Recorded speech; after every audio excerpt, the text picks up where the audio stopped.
Hello, welcome to the unboxing and using of the 36-watt UV sterilizer. When you open the box, you're going to see a bag with the barbs. You're going to get the actual unit, the transformer, as well as an owner's manual. A couple things to note on this unit are the inputs and outputs.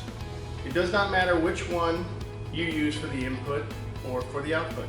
The water can flow both directions, so it doesn't matter which one or which way you assemble the unit. Another thing to note is the barbs that come with it. You want to make sure that you put the O-ring on the outside of the barb so it will properly seal the unit. Screw the cap on there. You want to get it fairly tight, but not too tight to crack the plastic. And then the barbs, you want to cut to fit the correct size tubing that you'll be using on your pond feature. There should not be any excess barb inside of your tubing not touching. So if you have this size, you would simply cut these two barbs off. Also, you can notice here we have a viewing window.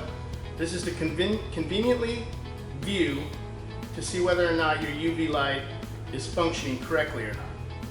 I recommend looking at it at night because it's a lot easier to see the light shine inside. To check the bulb, you can also unscrew this housing here, pull out the ballast and the UV light to see if it's functioning and working correctly. There is a test switch down here at the bottom. I recommend not looking at it. You know, if you have some glasses on, but you can touch that and it will light up the bulb. You're good to go. Then you simply reassemble the unit and enjoy watching your algae problems disappear.